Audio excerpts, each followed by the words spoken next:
US का stand भी बार बार इस तरीके का रहा है, जिसमें यह कहा जा रहा था कि यूएस की तरफ से भी ऐसी कोशिश हो सकती है कि ऐसे अनस्टेबल वहां की गवर्नमेंट को जो है वो किया जाए। वापस हम आपके पास यहां पर लौटेंगे, वीके दत्ता सर भी हमारे साथ हैं। लेकिन बड़ी बात यह है कि लगातार बांग्लादेश में तख्ता पलट के बाद हालात और ज्यादा खराब होते हुए नजर आ रहे हैं। लगातार जो विद्रोह कर रहे हैं लोग, वो सड़कों पर हैं, उत्पात मचा रहे हैं। लेकिन इन सबके बीच एक बड़ी बात यह कि लगातार वहां पर जो अल्पसंख्यक हिंदू हैं उन्हें निशाना बनाया जा रहा है। उनके मंदिरों पर हमले यहां पर किए जा रहे हैं, उन पर हम लगातार हमले और उनके घरों को निशाना यहां पर बनाया जा रहा है। जिसके बाद सवाल खड़े हो रहे हैं कि आखिर हिंदुओं को जो लगातार निशाना बनाने के पीछे क्या मंशा है, आखिर कौन लोग हैं जो ऐसा करने के लिए इस तरीके से सड़कों पर उतर आए हैं। देखिए जरा।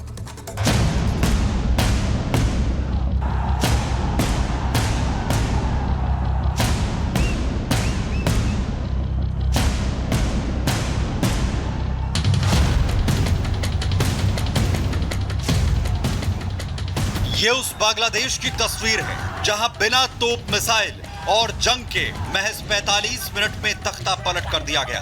आंदोलनकारियों और कट्टरपंथियों के आगे पूरा मुल्क बेबस और लाचार नजर आया।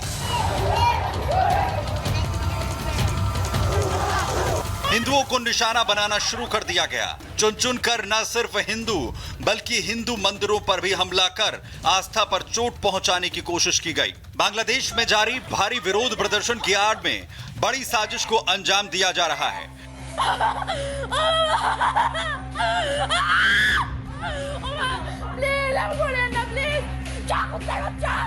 वहां पर हिंदू माइनॉरिटी में है और यहां की आरक्षण नीति में माइनॉरिटी का हिस्सा है।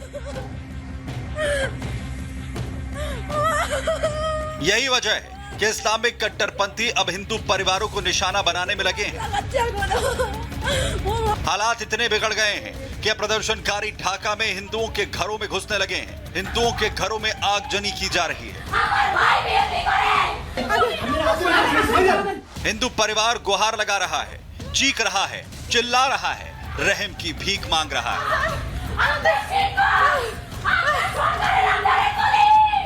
लेकिन हिंसक भीड़ एक भी नहीं सुन रही। ये तस्वीर देखिए, कैसे एक घर में महिला और उसकी बेटी और पति कैद हैं। बाहर उपद्रवी उत्पात मचा रहे हैं। काफी देर तक जब परिवार बाहर नहीं आता तो जबरदस्ती दरवाजों को तोड़ने लगते हैं और फिर परिवार को बेरहमी के साथ धमकाते हुए बाहर निकालते हैं। चलो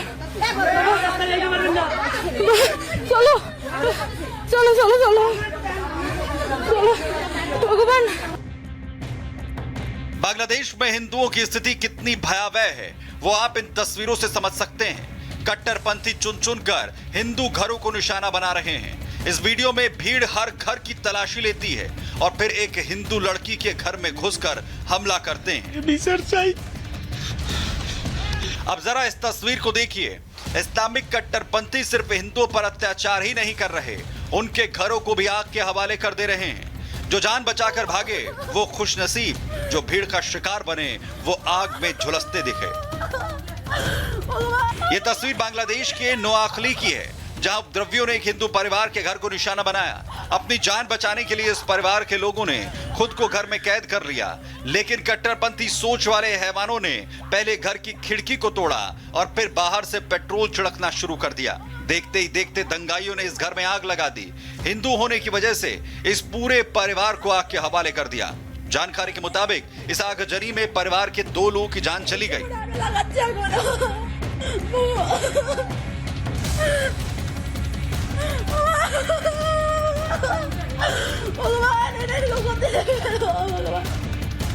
हिंसक भीड़ सिर्फ हिंदू परिवार या उनके घरों को ही नहीं बल्कि आस्था पर भी हमला कर रही है। कोमिला इलियटगंज में गौर निताई मंदिर, फेनीबाश में और नोआखली के अलावा नरसिंगड़ी के कांडीपारा गांव में स्थित काली माता मंदिर, तो चटगांव में नवग्रह मंदिर में तोड़फोड़ के बाद आगजनी की गई।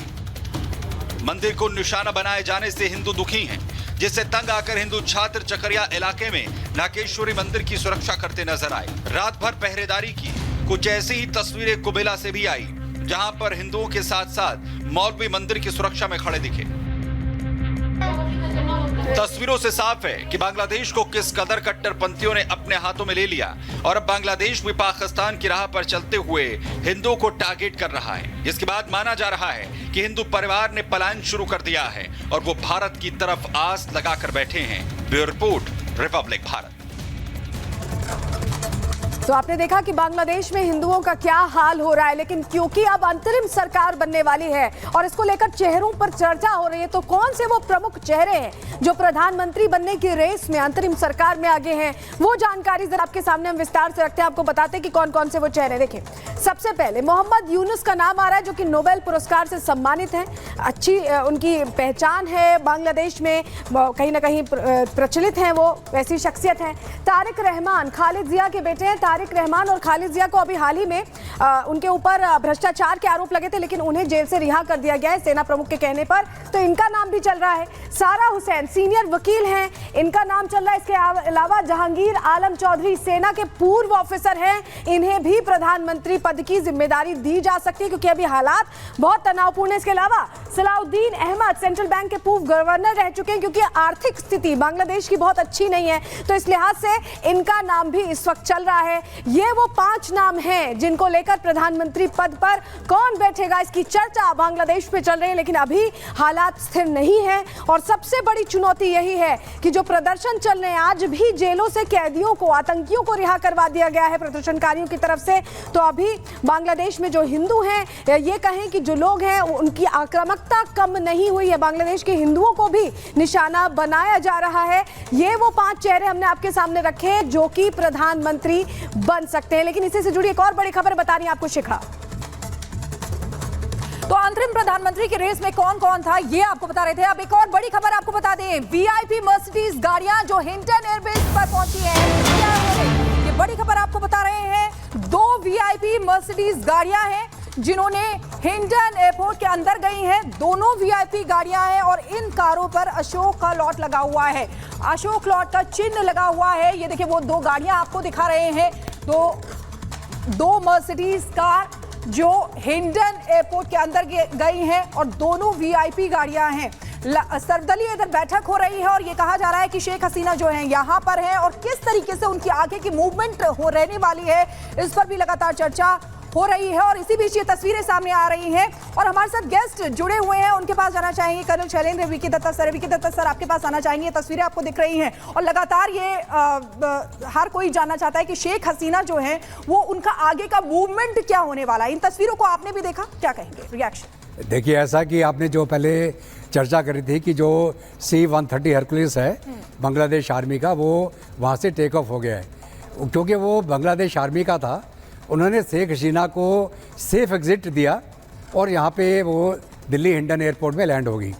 अभी शेख हसीना फ़िलहाल भारत में हैं, जब तक वो उनका पूरा फैसला नहीं हो जाता कि आगे कहाँ पे जाके वो पॉलिटिकल असाइलम उनको मिलेगा और कब मिलेगा। तो अभी ये मान लीजिए कि शेख हसीना भारत की गेस्ट हैं। वो एक प्रधानमंत्री रही है बांग्लादेश की बहुत लंबे अरसे तक, भारत के मित्र रहे हैं और इसलिए भारत की जिम्मेवारी बनती है कि उनको इस मुश्किल घड़ी में उनकी मदद करें, ह्यूमैनिटेरियन ग्राउंड के ऊपर और एक दोस्त के नाते। तो उस लहजे में अभी जो भी कार्रवाई वहाँ हो रही है, मूवमेंट हो रहा है, उसके अंदर आपको याद होगा कि पहले कल भी NSA साहब मिलने गए थे हिंडन में और अभी भी कोई ना कोई सीनियर अफसर मिलेगा और उसके बाद उनको ले जाके उनका रहने का प्रबंध जहाँ भी किया जाएगा, हो सकता है उसको डिस्क्लोज ना किया जाए सिक्योरिटी के कारण से। तो ये मान के चलें कि शेख हसीना फ़िलहाल भारत की गेस्ट हैं और उनको कहाँ भी जाना होगा भारत उसका प्रबंध कराएगा और उसके अंदर अब बांग्लादेश गवर्नमेंट का कोई इन्वॉल्वमेंट नहीं रहेगा, क्योंकि वहाँ रिज़ाइन करके आ चुकी हैं वो जी। और जहाँ तक अभी हिंदुस्तान और बांग्लादेश के रिश्ते का सवाल है, जो एंटी इंडिया सेंटीमेंट थे शेख हसीना की क्लोजनेस भारत के साथ होने के कारण, वो था शेख हसीना को टारगेट किया जा रहा था गवर्नमेंट लेवल में। अभी हिंदुओं के ऊपर जो अटैक हो रहा है, ये पक्का कट्टरवादी जो वहाँ के हैं जमाते इस्लामी के जो काडर्स हैं, वो जानबूझ के कर रहे हैं हिंदुओं का टारगेट। जो बांग्लादेश के हिंदू हैं उनका कोई भी जिम्मेवारी नहीं थी इस पूरे कार्यक्रम में जो बांग्लादेश के अंदर घटना घटी है। वो एक कॉमन सिटीजन थे, नागरिक थे। हालांकि शेख हसीना ये यकीन करती थी कि कोई भी हिंदू का नुकसान ना हो बांग्लादेश के अंदर। तो ये जो एंटी इंडिया सेंटीमेंट बना शेख हसीना के कारण, क्योंकि ये बोला जा रहा था कि शेख हसीना जो है मोदी साहब की स्टूज है। हालांकि मित्र थे हमारे, अच्छे रिलेशन थे, और जो भी उनके फादर जो थे मुजीब, उनके बाद जो हुआ ये गवर्नमेंट में आई, लगातार एक लंबी जंग रही पॉलिटिकल फाइट करने के बाद जो प्रधानमंत्री बनी और देश की तरक्की कराई उन्होंने। ये पाकिस्तान को पीछे छोड़ गए इकोनॉमी में।